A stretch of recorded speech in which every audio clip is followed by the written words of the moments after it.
Welcome to the deep dive. You've brought us a really fascinating puzzle today. It's this whole collection of ideas all swirling around the concept of chosen ones. Yeah, it's quite something. We're looking at, well, everything. Reddit threads buzzing with, modern spiritual takes. YouTube videos offering tests. Are you a chosen one? That's it. And then you've got these really old theological views and even how it shows up in like fantasy novels and games. Mm-hmm.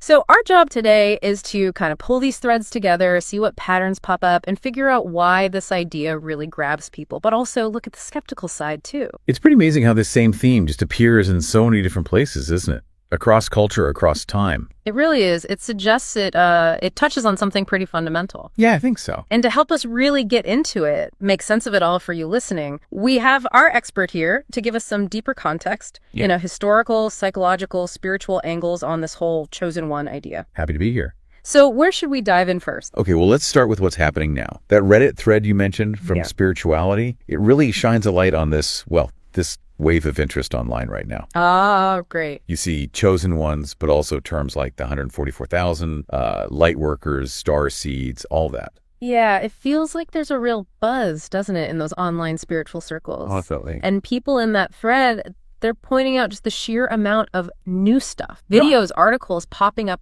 constantly. Right. And it's not just passive reading. Those YouTube videos, like that one promising 4 tests to separate the chosen ones, they're actively inviting people in. See if this is you. Exactly. It's very engaging, isn't it? Kind of self-identification process. And these videos, they often list these common traits, like feeling you don't quite fit in. Yeah, feeling different. Having gone through some really tough times, maybe have a strong intuition. And this feeling deep down that you're, here for a reason. A mission, yeah. Maybe to lead or inspire. That wisdom guide video you found really hits on this, where it says feeling different or questioning things isn't because you're lost or broken. Mm-hmm.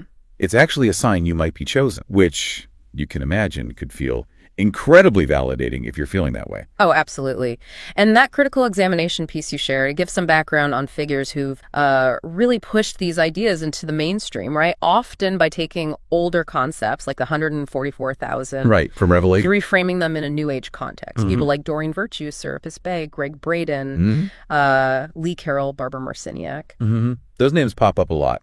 They often talk about the 144,000 having this specific job in Earth's, spiritual evolution. They don't have special energy signatures or information. Something like that, yeah. Unique vibrational frequencies, encoded information. It's a really compelling story being part of this special group with a vital purpose. It is. And it's interesting how those ideas then help create these online communities. You mentioned groups like the Lightworker community, Ashtar Command. Yeah, they become spaces where people who resonate with this stuff can find each other. Connect. Exactly. Yeah. Share their awakening experiences, talk about what they think their, preordained roles are.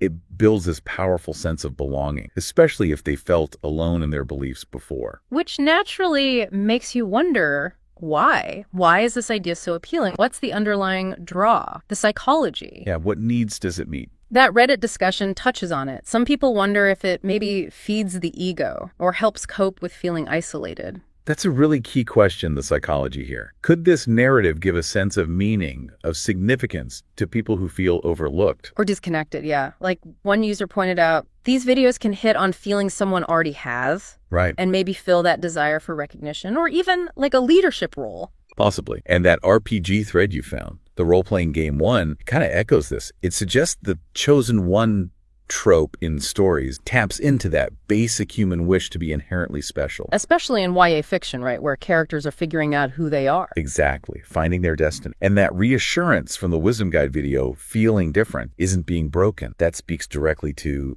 needing validation, needing acceptance. But framed within this chosen idea. Right. It seems like this whole narrative can plug into those really deep human desires for meaning, for purpose, for feeling like you matter. Yeah. In a world that can feel pretty chaotic, maybe indifferent. The idea that you were specifically chosen for something, that could be incredibly empowering, give you a clear direction. Definitely. But okay, we have to look at the other side too, the critical perspective. Yeah. And your research brought up some really important points there. Yeah, that critical examination piece raises some potential downsides to this whole chosen ones thing.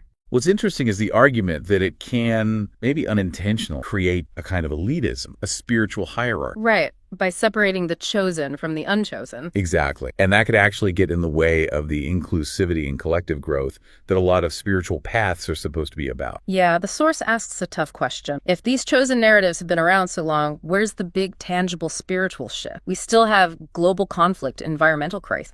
Good point. It suggests that maybe this kind of exclusive framework, old or new, might actually slow down progress by creating division or making people wait for saviors instead of taking action themselves. And those Reddit comments you pulled really crystallized those worries. One user called the chosen ones term part of a false light narrative that divides people. Right, creating separation. And another user, Gravedigger8, said they felt uncomfortable with it, like it feeds the ego and it's just vague. Who's choosing? Why? Yeah, there's a real unease with that inherent exclusivity for some people.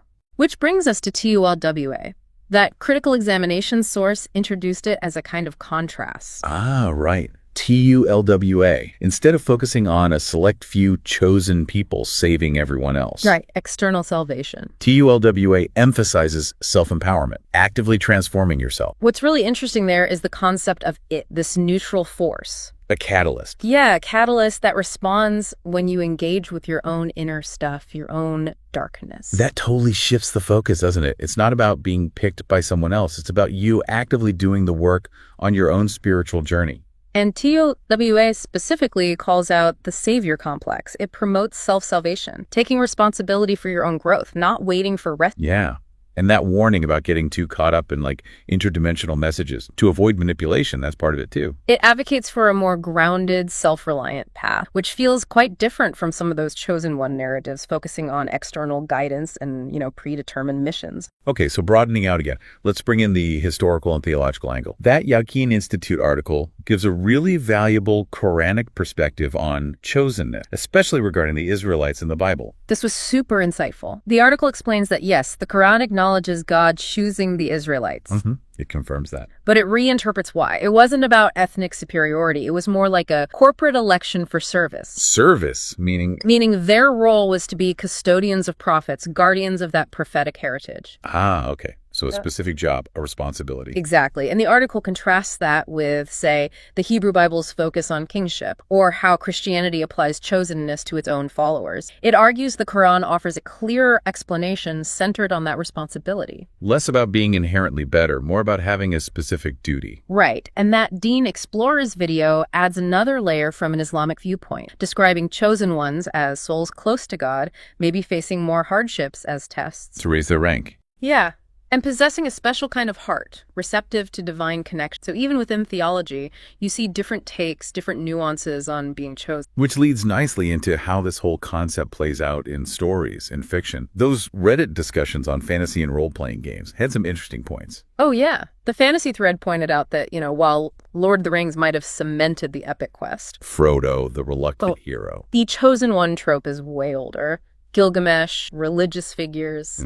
It seems like a really ancient storytelling tool. It really is. But what's cool is how modern fantasy plays with it, subverts it, like Morrowind was mentioned. Oh, the game? Yeah, where the player is thought to be the chosen one, but turns out they're kind of a pawn in a bigger game. That adds complexity. It challenges the straightforward destiny idea. Definitely. And then there's the focus on the chosen one's own effort, their willpower. Like in Red Rising, it's not just about being picked, it's about the character's struggle and growth. Yeah. What they do with it. Right, their agency matters. Exactly. Yeah. Which connects to the tabletop RPG discussion. That thread stressed that if you use a chosen one idea in a game, like Dungeons and Dragons. Yeah, it shouldn't make that one player mechanically better or socially dominant. The game still needs to be about the whole group, the whole party. Right, keep it collaborative. Suggestions were like, maybe everyone feels chosen in some way.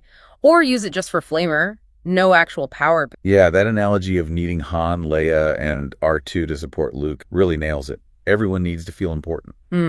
Okay, so shifting focus again, your research also highlighted some more, positive takes on identifying as a chosen one. The behaviors and attitudes linked. Right, that I am you source, for example, emphasizes how this identity can be a source of inner strength, a motivator. To inspire others through being authentic. Exactly, focusing on your own growth, your contribution, not needing everyone's approval. And it lists traits often associated with this positive view: generosity, intuition, connecting with animals. A desire to raise positive vibration. Yeah, it's less about being superior, more about embodying certain values, a way of being in the world. And that true meaning video from Astral Adam, it interprets chosen ones as people who kind of embody cosmic harmony, like a bridge between earthly and divine. Tasked with grounding higher. Yeah. And that idea of the awakening of the light body as the peak of spiritual evolution, it adds another dimension to this empowering view. Plus, you've got all those YouTube channels offering encouragement, telling people who feel this way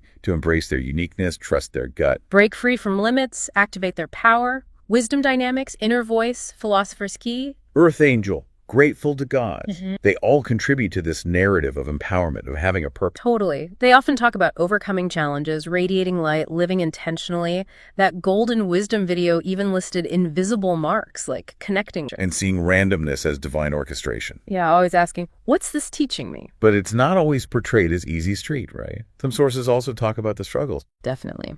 The hidden struggle source, Asani 44, focuses specifically on spiritual attacks. The idea that people seen as chosen or starseeds might face unique obstacles because of their gifts or missions.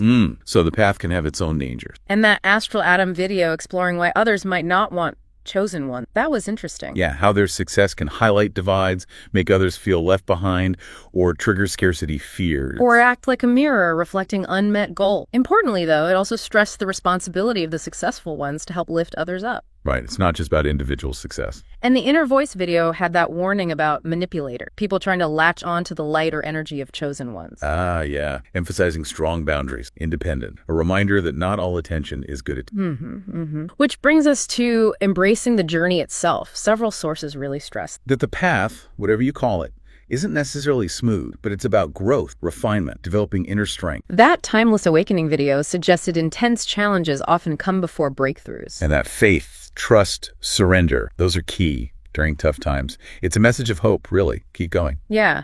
And that Wisdom Dynamics video, Start Celebrating, that was a really positive spin, reframing past hardships as tests you've already passed. Like you've unknowingly leveled up, and now a new victorious chapter begins. It's uplifting. The themes that keep coming back are self-awareness, resilience, and aligning with your higher purpose, whatever that means. And that concept of divine love, finding those who stay true, characterized by mutual respect, support for growth, that offers a hopeful vision too. It does. Now, for a really fascinating twist, completely different from individual chosenness, that Wisdom Dynamics material also talked about a wise society. Ah, yes. That was a great contrast. Shifting from the individual to the collective. Totally. How can a whole society become wiser? Through cultural transmission, respecting elders, diverse ideas clashing. Scientific progress, critical thinking, institutional memory, learning from mistakes as a group.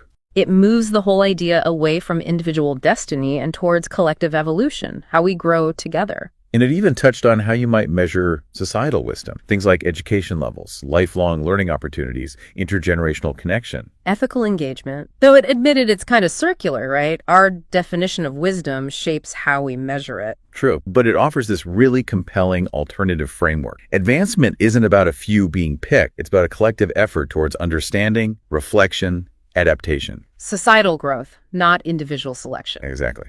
So, wow, okay. As we wrap up this deep dive, we've covered a lot of ground. We really has. The modern surge online, the psychological hook, the critical takes on elitism, theological views, how it works in stories. The empowering messages, the challenges, and then this contrasting idea of collective societal wisdom. It's definitely a concept with many, many facets. It's true. Which leaves us with a final thought for you, our listener. Thinking about everything we've explored today, what parts of this chosen one narrative resonate most with you? Do you see it mainly as a tool for personal empowerment, or maybe a reflection of that universal human search for meaning? Or do you lean towards seeing it as potentially divisive? Or perhaps something else entirely? Maybe. Perhaps ultimately the most empowering choice isn't about being chosen, but about choosing your own path, choosing growth, choosing wisdom, whatever label you use or don't. That's a powerful thought to end on. Maybe the real choice isn't actively choosing who we want to become and, what kind of world we want to help build. Well said. Thanks for joining us on this deep dive. My pleasure. Until our next exploration.